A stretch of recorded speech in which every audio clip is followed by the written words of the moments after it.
అధికారంలోకి వస్తే మద్యపాన నిషేధం చేస్తామని గద్దెనెక్కిన గత ప్రభుత్వం మద్యం దుకాణాలను ప్రభుత్వ పరం చేసింది. వేలాది మంది ఇంటర్, డిగ్రీ చదివిన యువతను సేల్స్ మ్యాన్లు, సూపర్వైజర్లను విధుల్లోకి తీసుకుంది.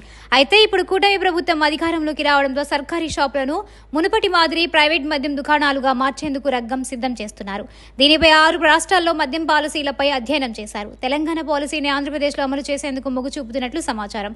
దరఖాస్తు ఫీజు 2 లక్షల రూపాయలు నిర్ణయించారని, దుకాణాలకు ఆన్లైన్లో లాటరీ ప్రక్రియ చేపడుతున్నట్లు, షాపుల్లో మళ్లీ పర్మిట్ రూమ్లకు అనుమతిస్తారని తెలిసింది. సెప్టెంబర్ 15న నోటిఫికేషన్ విడుదలవుతోందని, అక్టోబర్ 1 నుంచి కొత్త మద్యం పాలసీ అమలవుతోందని తెలుస్తోంది. దీంతో రాష్ట్ర వ్యాప్తంగా ఉన్న మద్యం దుకాణాల సిబ్బంది ఈ నెల 7వ తేదీన శాంతియుతంగా బంద్ పాటించేందుకు సిద్ధమవుతున్నారు. మీడియా మిత్రులందరికీ నమస్కారాలు. గత ప్రభుత్వం 2019లో నూతన మద్యం పాలసీ తీసుకొచ్చి అప్పుడు సేల్స్ మ్యాన్కి ఇంటర్ అర్హతతో కానీ, సూపర్వైజర్కి డిగ్రీ అర్హతతో మమ్మల్ని రాష్ట్ర వ్యాప్తంగా 18,000 మందిని రిక్రూట్ చేసుకోవడం జరిగింది. అప్పటి నుంచి 2019 నుంచి కోవిడ్ టైంలో కానీ, మిగతా మేము మా వర్క్ అవర్స్లో కానీ 8 గంటల డ్యూటీకి 12 గంటల డ్యూటీలు చేయడం కానీ, గవర్నమెంట్ ఏ విధంగా చెప్పినా ఆ విధమైన ప్రతి పని మేము చేసుకొచ్చాం.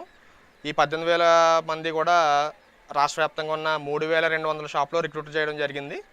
ఇప్పుడు కూటమి ప్రభుత్వం అధికారంలోకి వచ్చిన తర్వాత నూతన మద్యం పాలసీ పేరుతో ప్రైవేట్ షాపుల్ని అందుబాటులో తీసుకొస్తామని చెప్పేసి పత్రికల్లో కానీ, కొంతమంది అధికారులు కానీ మేము వినడం జరిగింది. ఆ పాలసీని తీసుకొస్తే మేము 18,000 మంది ఎవరైతే ఉన్నారో మేము రోడ్డున పడడం జరుగుతుంది. కాబట్టి నూతన ప్రభుత్వం ఏదైతే ఉందో ఆ ప్రభుత్వం మమ్మల్ని ఆదుకుని మమ్మల్ని వేరే అవుట్సోర్సింగ్లో కానీ, కాంట్రాక్ట్లో కానీ మమ్మల్ని రిక్రూట్ చేయమని కోవడం జరిగింది.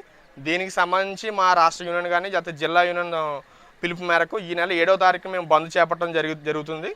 దానికి మా యొక్క రాష్ట్ర వ్యాప్తంగా ఉన్న యూనియన్ వారందరూ కూడా మిగతా వారందరికీ పర్మిషన్ ఇవ్వడం జరిగింది. నిన్న మన జిల్లా మా కండేపల్లి మండలం కానీ, జగ్గంపేట మండలం ఉన్న ఎస్ఐ గారిని కానీ, సిఐ గారిని కలిసి మా బంద్ గురించి సమాచారం ఇవ్వడం జరిగింది.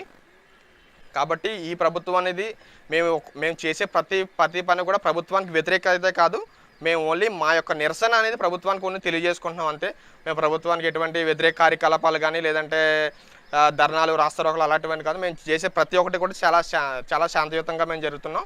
కాబట్టి మా యొక్క ఏదైతే 18,000 కుటుంబాలు వాళ్ళ భవిష్యత్తును కానీ వాళ్ళందరినీ దృష్టిలో ఉంచుకుని కూటమి ప్రభుత్వం ఏదైతే ఉందో ఆ కూటమి ప్రభుత్వం మమ్మల్ని అవుట్సోర్సింగ్లో కానీ, కాంట్రాక్ట్లో కానీ మమ్మల్ని ఉద్యోగ భద్రత కల్పించాలని చెప్పేసి మేము కోరుకుంటున్నాం.